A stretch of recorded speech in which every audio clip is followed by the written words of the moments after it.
Okay, well, here I am with Aston, and we've been attending the LILAC conference for the last 2 days, and I'm just going to ask you a few questions. My first question for you today is, I'd like to know what new and surprising insights you may have had about your work back in Zimbabwe as a result of attending the LILAC conference. First and foremost, I would like to thank IDS UK for affording me this opportunity to be part of the LILAC Conference 2013. The most surprising thing was that the way we do things back home is not that much different from how things are done here.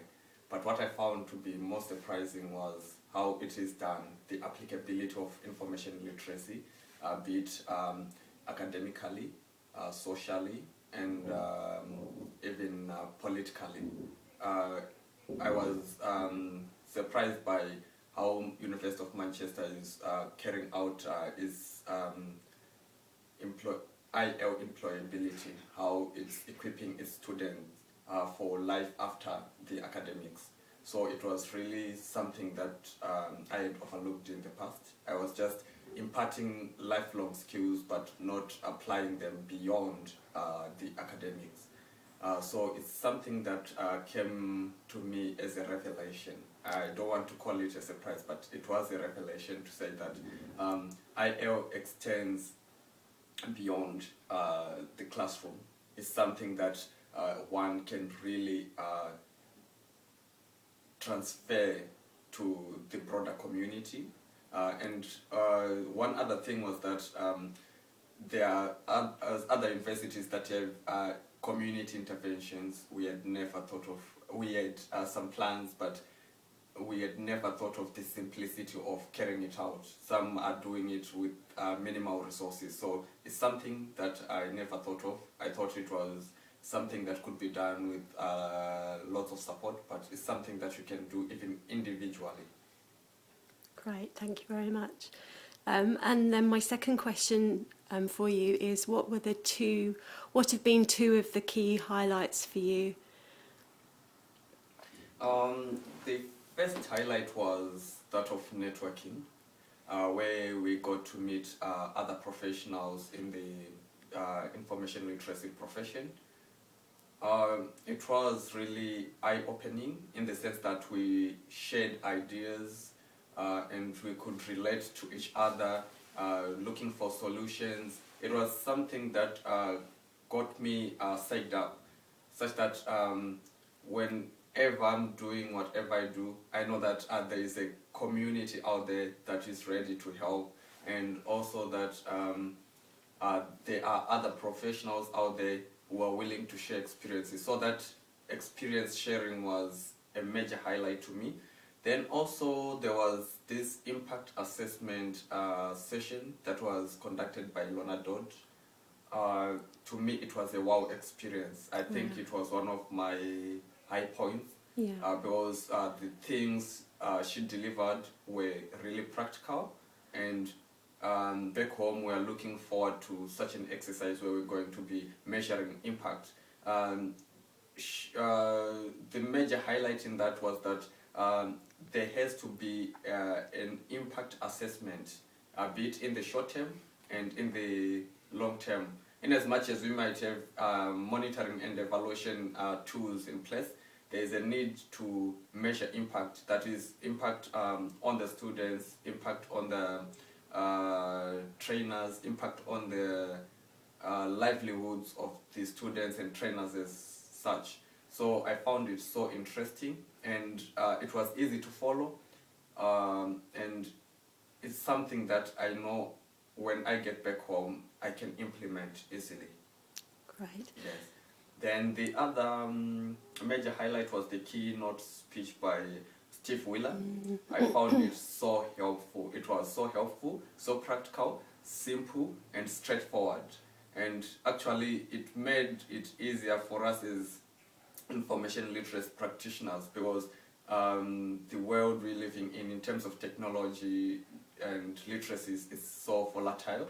Things are happening very fast, but he made us confident because he was preparing us that we may prepare students for a future we are not certain of.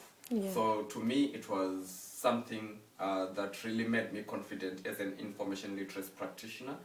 And in addition to that was an element from the keynote speech by one of the ladies where she was looking at gender and literacy. The UNESCO keynote the speaker. UNESCO speaker, to me, it was an eye-opener. I had never thought of literacy in such terms. So it's something that I'll try and pursue and have a look into and see how it is being done back home. It also made me aware of other special needs groups like the disabled, be it visually impaired, the physically challenged. I've realized that we need to impart skills, but they have to be specialized skills, not just ordinary skills, but something that is tailor-made to their needs. Great. Yes. That's great. Thank you. And can I ask you, the final question that I have is, what one or two things would you wish had been different? Which I want to do differently. I was thinking more over the conference. Was there anything that you wished had been different? But that's an interesting question as well. What you'd do differently as a result. What I wish had been done differently, I don't know. It's only that maybe I was overwhelmed, and since it was my first time, I thought because with parallel sessions, at times you would want to attend more than one thing at a time. But I found it disturbing that you're interested in maybe 2 or 3 parallel sessions at once, and there's nothing you can do about it. Hopefully they are going to post in between onto, but things being posted is different from you experiencing something. It's like I wanted to be in the thick of things, to be involved in everything I was interested in, but unfortunately I couldn't because of things being run concurrently where there were parallel sessions. You had to attend only one thing at a time. Yes. And the other...